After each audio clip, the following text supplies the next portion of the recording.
Good afternoon, ladies and gentlemen. First of all, I'd like to thank everyone for joining us here today, especially for our brothers and sisters in Hong Kong who have been struggling, continuing their demonstrations for months,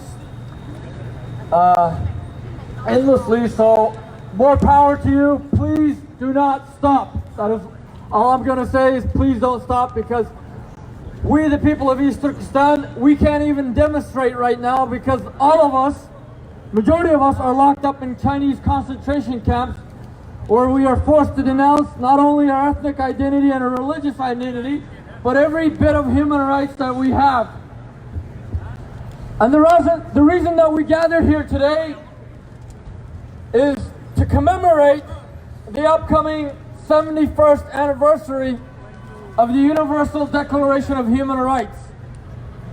As many of the speakers earlier mentioned, this Declaration of Human Rights should have guaranteed basic human rights such as protesting, such as being able to speak our own language, such as being able to practice our religion, to demonstrate, to fight non-violently for our political rights. But unfortunately, the Chinese communist regime is not allowing that to happen in East Turkestan, in Tibet, in South Mongolia, in Hong Kong today, and tomorrow, maybe even in Taiwan. And if we continue to stand silent to this, then maybe tomorrow, even here in the United States. Yes! Yes! Yes! Yes! Yes! Because our silence, ladies and gentlemen, is what led the Chinese Communist Party to get more and more powerful, to where today millions of people are locked up in concentration camps.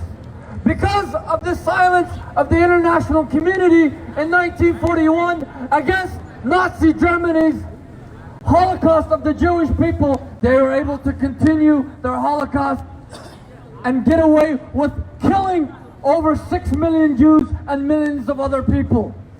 And because the international community today is remaining silent to the Chinese Communist Party, the new Nazi regime of the 21st century, they are getting away with murdering people in East Turkestan, in Tibet, in Hong Kong as we speak. The international community has a moral obligation to stand up against the Chinese Communist regime. Because they are the Nazis of today.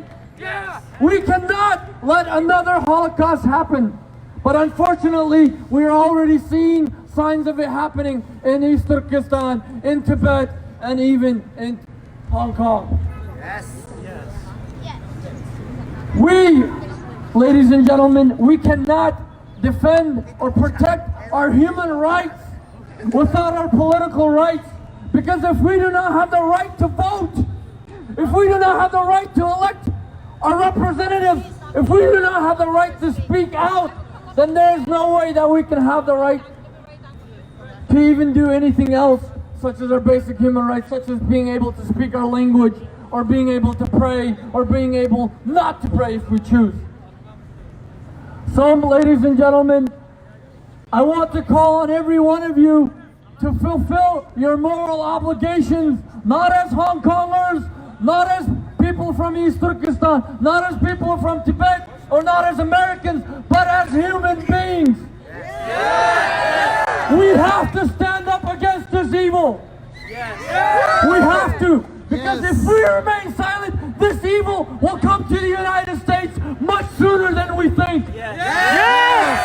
So everyone here, you have a moral obligation to boycott Made in China. Boycott Made in China, because your money is what is contributing to the Chinese military, to the Chinese government, and ultimately to the genocide and oppression that is happening in our own countries. So people, stand up, never give up, never ever give up your struggle. Because if we don't give up, as long as we are persistent, we will be victorious, ladies and gentlemen. We will be victorious. Just like the people of Hong Kong. For months, They demonstrated, never giving up, and they were able to get the Hong Kong Policy Act, Democracy and Human Rights Act, passed in the United States Congress. And that's because we didn't give up.